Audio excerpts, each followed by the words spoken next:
Deixe-me ler dois trechos de cartas reais para você. Preste atenção nas palavras e tente imaginar quem está escrevendo para quem.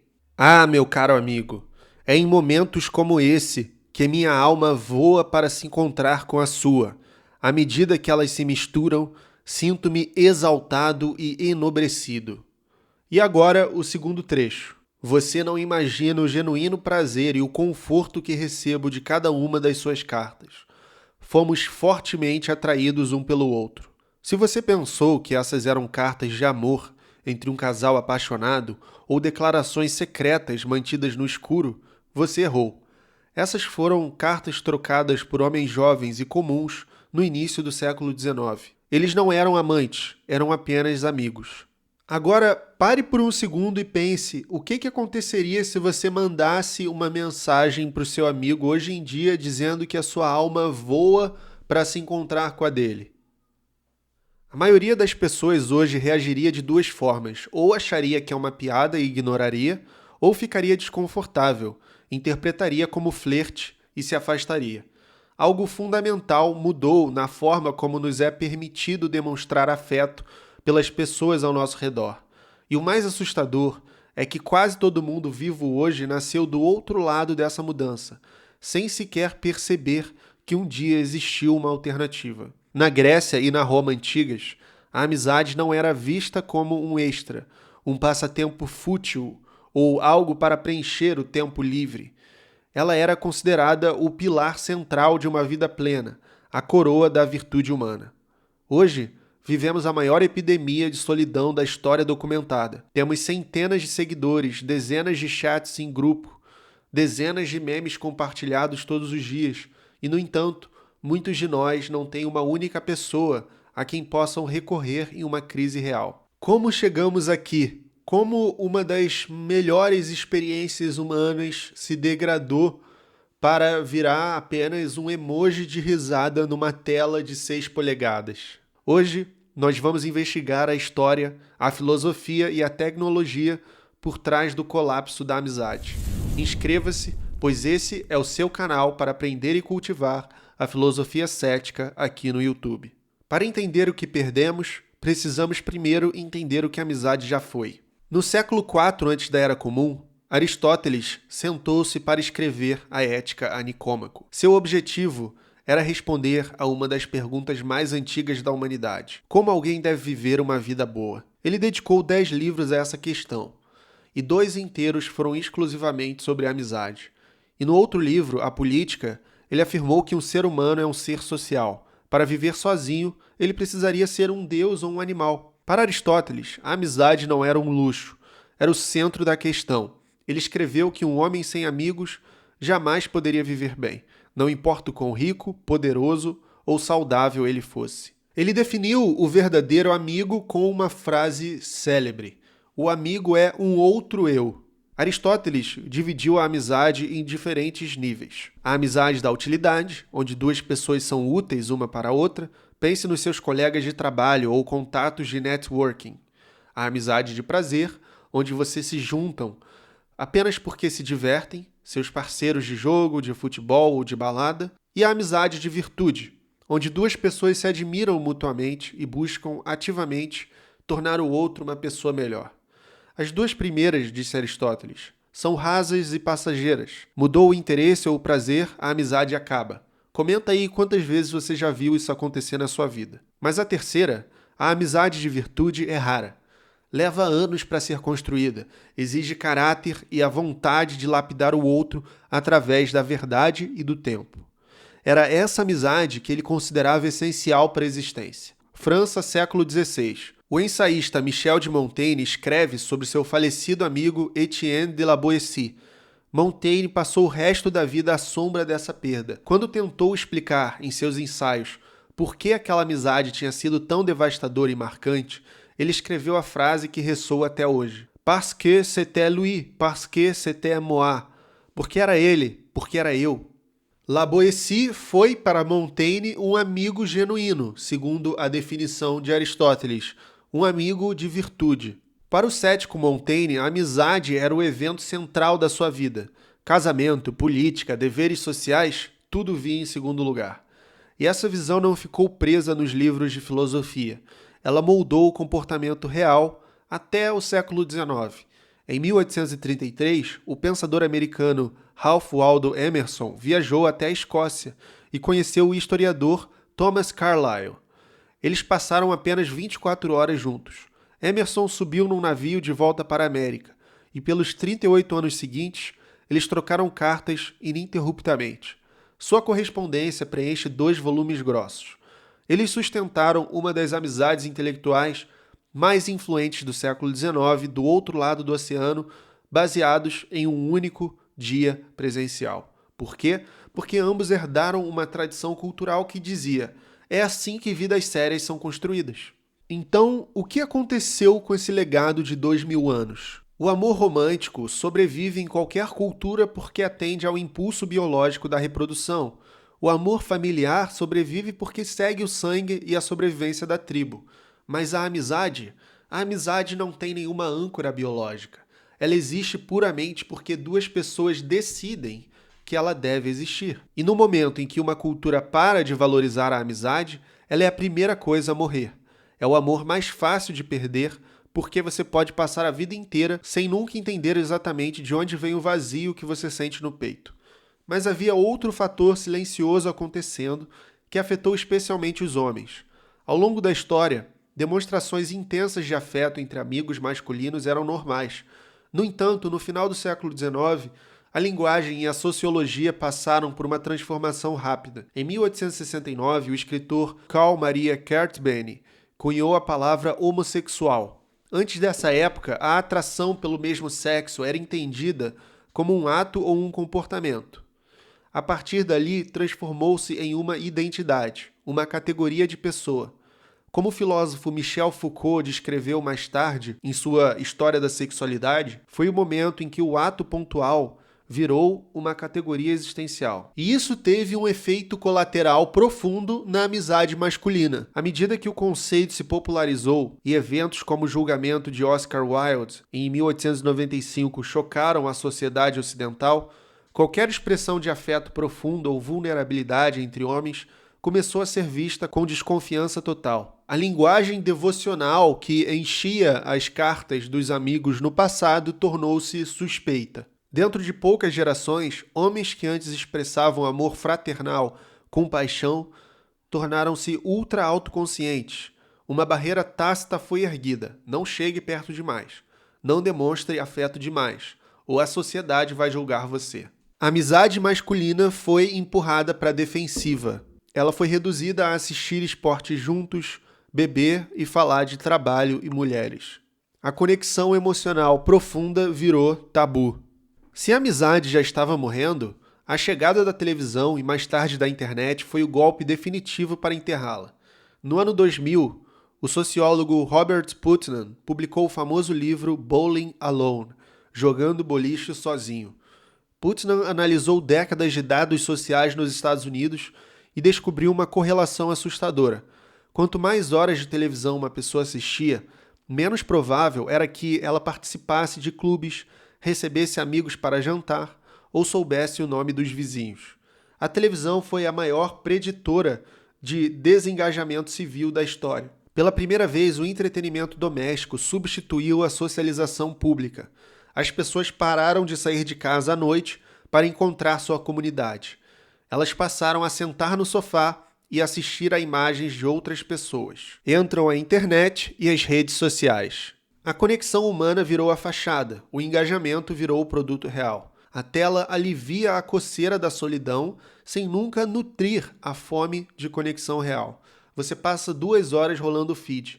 Você vê o café da manhã do seu colega de faculdade, as férias da sua vizinha, os memes que seu amigo compartilhou. Seu cérebro recebe microdoses de sensação social. Você sente que esteve com eles. Mas você não esteve, você apenas consumiu imagens digitais da existência deles. A fome de socialização real foi entorpecida o suficiente para você não ligar ou marcar um encontro presencial, mas nunca satisfeito o suficiente para ir embora. Eu percebi uma diferença crucial, por exemplo, entre cidades do interior e metrópoles.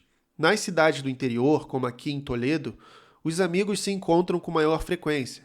Em grandes cidades, como o Rio de Janeiro, de onde eu vim, está cada vez mais difícil ver os amigos sem um segundo motivo na agenda. Lembre-se de Aristóteles, a amizade de virtude exige que duas pessoas se mostrem sem máscaras ao longo de anos, refinando o caráter uma da outra. As redes sociais exigem o exato oposto.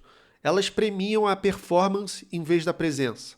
Elas premiam o eu curado, o filtro, a versão de sucesso, a opinião polarizada. A socióloga do MIT, Sherry Turkle, estuda a relação entre humanos e tecnologia há mais de 30 anos. Em seu livro Alone Together, Juntos Mais Sozinhos, ela documentou um fenômeno bizarro. Nunca estivemos tão hiperconectados e, ao mesmo tempo, as pessoas relatam os maiores níveis de solidão da história. Em seu livro seguinte, Reclaiming Conversation, ela apontou que perdemos a capacidade de ter conversas lentas, desestruturadas e sem tela. As pessoas não conseguem mais suportar 5 segundos de silêncio em uma mesa de bar sem pegar o celular. Uma pesquisa realizada pelo Family Talks, em parceria com a consultoria Market Analysis, revelou que a solidão afeta 41,1% da população adulta no Brasil, impactando mais as mulheres, os jovens e as classes de menor renda, segundo dados divulgados esse ano, em 2026. Uma reportagem de Julia Copley, do jornal O Globo, indica que, desde o último ano, a sensação de uma parcela dos solitários é que a situação piorou. 4 em cada 10 brasileiros sofrem com solidão. Uma reportagem da BBC afirma que o impacto da solidão equivale a fumar 15 cigarros por dia. Existem diferentes tipos de solidão. Você pode fisicamente não ter laços com ninguém, ou com quase ninguém, ou você pode estar rodeado de pessoas todos os dias, até na sua casa, mas que não são realmente seus amigos. Muitos casamentos são assim. O psicólogo Jonathan Haidt defende que as redes sociais e os smartphones causaram uma grande reconfiguração, especialmente na infância, gerando isolamento social profundo, epidemia de ansiedade e depressão nos jovens a partir de 2010. As crianças passaram a ter menos tempo de jogo livre e independência física no mundo real. A interação face a face foi trocada por telas, impedindo o desenvolvimento social saudável durante a puberdade. Para Haidt, além da proibição de celulares nas escolas, adolescentes não deveriam ter redes sociais até os 16 anos. Transformamos o amigo em um contato, e a palavra amigo, que para Cícero e Aristóteles representava o cume da existência humana, passou a significar apenas alguém cujo conteúdo eu sigo, alguém cujos stories eu respondo.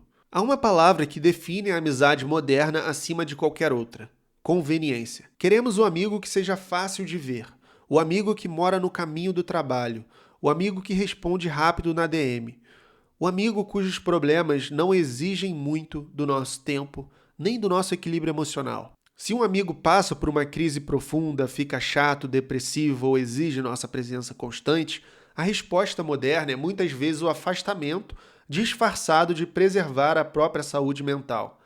Para os antigos, isso não seria chamado de amizade. Seria chamado no máximo de um conhecimento superficial. A verdadeira amizade, a filia, custa caro. Ela custa o tempo que você não tem. Ela custa aquela noite em que você só queria ficar no seu quarto jogando videogame ou assistindo série, mas seu amigo precisa conversar. Ela custa a caminhada até o outro lado da cidade quando você está exausto. Ela custa a coragem de ter uma conversa difícil e dizer ao seu amigo que ele está errado, em vez de simplesmente concordar para evitar conflito. A amizade, na era clássica, era encarada como uma disciplina espiritual e moral, não como entretenimento de fim de semana. E vamos ser honestos, a infraestrutura do mundo moderno joga contra nós. Os terceiros lugares, aqueles espaços sociais fora de casa e fora do trabalho, onde as pessoas se encontravam sem ter que pegar o carro, clubes comunitários, praças, associações, parques, foram privatizados ou destruídos. A arquitetura das nossas vidas foi redesenhada para o isolamento eficiente. Você trabalha de casa, pede comida pelo aplicativo, assiste ao filme na sua TV de polegadas gigantescas em vez do cinema e conversa por texto. Às vezes faz amigos de IA, conversa com robôs em vez de seres humanos. Nenhum algoritmo vai salvar você disso. Nenhuma atualização de software vai devolver a profundidade das suas relações. Se a amizade vai sobreviver no século XXI, será porque indivíduos como você e eu decidiram reconstruí-la manualmente, uma relação por vez, nadando contra a correnteza de toda a cultura moderna. Eu perdi 2 amizades significativas. Uma delas por conta da minha crítica ao cristianismo, a outra por motivos que até hoje eu desconheço. Se eu carrego essas perdas, ao menos, é porque elas foram amizades verdadeiras e significativas. É porque aquelas amizades foram reais. Tudo isso parece um pouco sombrio e eu peço desculpas por isso, mas na filosofia nós geralmente focamos nos problemas do nosso tempo e não nas benesses. Você não precisa mudar a cultura global. Você só precisa mudar a forma como opera na vida das 3 ou 4 pessoas mais próximas de você. Aqui está o meu desafio para você hoje. Pense em um amigo agora. Pode ser alguém de quem você já é próximo e quer aprofundar o vínculo, ou alguém que você sente saudades, mas a rotina afastou. Não mande um meme, não mande um áudio de 10 segundos no meio do trânsito. Ligue, marque de se encontrar, vá até a casa dele. Convide-o para sentar na sua mesa. Trate a amizade como se ela estivesse no topo de sua lista de prioridades da vida, não nas sobras do seu calendário. Se você não tem amigos próximos hoje, e se esse for o seu caso, saiba que você não está sozinho, comece pequeno. Abrace a vulnerabilidade da inconveniência. Puxe conversa com o seu vizinho. Faça perguntas reais às pessoas ao seu redor e escute de verdade. Desligue a tela quando estiver diante de outro ser humano. Deixe o celular no bolso durante um almoço inteiro. Aprenda a suportar o silêncio sem buscar uma distração digital. A amizade profunda não é um mito do passado perdido nas páginas de Aristóteles ou nas cartas do século XIX. Ela é uma capacidade humana latente, que só precisa ser exercitada. Dá trabalho, exige sacrifício, exige tempo. Mais do que tudo, exige a coragem de ser inconveniente em um mundo que só busca a facilidade. Mas como os antigos sabiam muito bem, no final da vida, quando os títulos, o dinheiro e as telas perderam todo o valor, é a profundidade dos nossos afetos que vai definir se realmente vivemos uma vida boa. Vale a pena o esforço. Recomendo o vídeo do canal Folks of Yore, Death of Friendship, que inspirou esse, e a leitura das reportagens citadas que estão na descrição. Se esse vídeo fez sentido para você, compartilhe com um amigo, aquele amigo de verdade que veio à sua mente durante essa reflexão. Inscreva-se no canal, deixe seu comentário abaixo sobre como você enxerga a amizade hoje e a gente se vê no próximo vídeo. A verdade começa na dúvida.